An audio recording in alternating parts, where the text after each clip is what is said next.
Hello అండి, మేము పొలం దగ్గరికి వచ్చామండి. వెల్కమ్ టు అవర్ ఛానల్ ప్రాజె టాక్స్. మా వీడియో కనుక ఫస్ట్ టైం చూస్తున్నట్లయితే ప్లీజ్ వీడియోని లైక్ చేయండి, మా ఛానల్ని సబ్స్క్రైబ్ చేసుకోండి. మాకు వర్షాకాలం పంట స్టార్ట్ అయిందండి. కాలువ కూడా మొన్నే వచ్చింది. ఇంకా పొలం ఊడ్చుకోవాలని దానికోసం ముందు ఆకుమడి వేసుకోవాలి. అందుకే మేము ఆకుమడి కోసం పొలం బాగు చేయడానికి అయితే వచ్చామండి. ముందు పొలంలోకి నీళ్లు తోడుకోవాలి. మా ఆయన ఇంజిన్ వేశారు.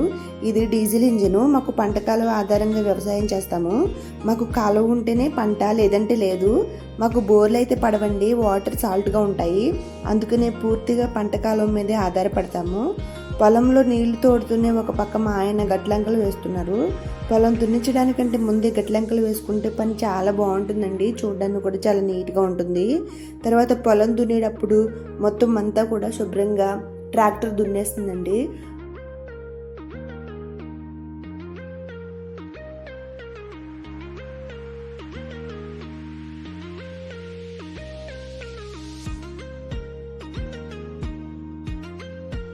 మేము ఆకుమడి ఎంతైతే వేయాలనుకుంటున్నామో అంతా పొలంలోకి నీళ్ళైతే తోడేశారండి.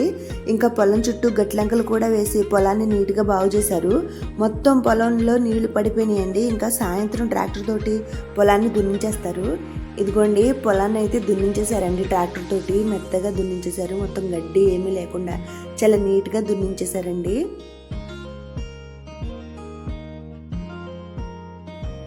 తర్వాత రోజు పొద్దున్నే మళ్ళీ పొలం దగ్గరికి వచ్చారండి. ఇప్పుడు పొలంలో ట్రాక్టర్ దున్నేటప్పుడు అక్కడక్కడ మట్టి దిబ్బలుగా పోగులు పడిపోతుంది. దాన్ని మనమే పారలతోటి సర్దుకోవాలి. ఎత్తు పల్లాలు లేకుండా నేలను సమానంగా చేసుకోవాలి. ఇంకా ట్రాక్టర్ దున్నిన తర్వాత నేలలో గడ్డి కలవకుండా అక్కడక్కడ గడ్డి పరకలు తేలుతూ కనపడుతూ ఉంటాయి. దాన్ని మనమే చేతితోటి నొల్లుకుంటూ ఆ గడ్డిని గట్టును వేసుకోవాలి. లేదంటే మనం విత్తనాలు చల్లి పొలాన్ని ఆరగట్టేటప్పుడు ఆ గడ్డి మొత్తం మొలుస్తుందండి. అప్పుడు మళ్ళీ ఆకుమడిలో గడ్డి పెరిగిపోతుంది. ఆకుమడిని మంచిగా రానివ్వదు. అందుకనే పొలం దున్నిన తర్వాత మనమే గడ్డి ఏమీ లేకుండా శుభ్రంగా పొలాన్నంతా బాగు చేసుకోవాలండి. ఆకుమడి బాగు చేయడం అయిపోయింది. ఇంకా ఇప్పుడు విత్తనాలు నానబెట్టుకోవాలి. మేము వేసేది వరి పంట. మేము ఈసారి సంపత్ స్వర్ణ అనే రకం వేస్తున్నాము. ఈ విత్తనాలను సాయంత్రం పూట నానబెడుతున్నామండి. విత్తనాలను ఒక గోనె సంచిలో వేసుకుని ఒక డబ్బాలో వేస్తున్నాము.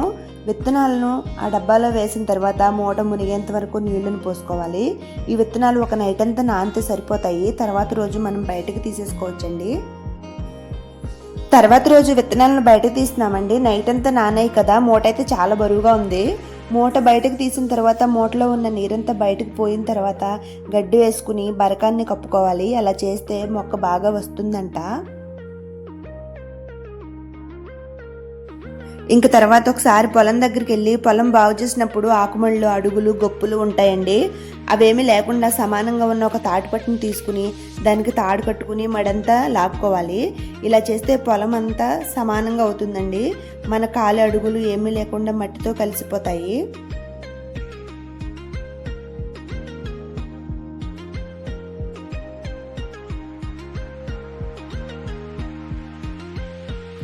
ఇదిగోండి, మా ఆయన తాటిపట్టుతోటి పొలాన్నంతా సమానంగా సరి చేసేసారండి.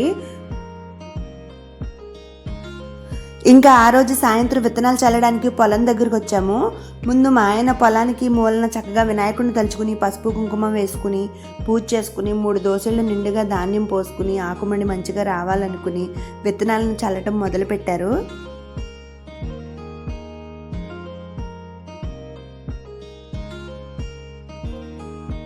నేనేమో విత్తనాలను ఒక గిన్నెలోకి తోడుకుని ఆయనకి మధ్య మధ్యలో అందించానండి.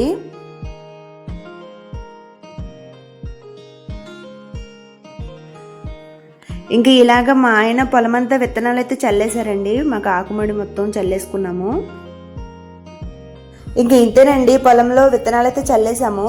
మీ అందరికీ నా వీడియో నచ్చిందని అనుకుంటున్నాను. వీడియో నచ్చితే లైక్ చేయండి, నా ఛానల్ని సబ్స్క్రైబ్ చేసుకోండి.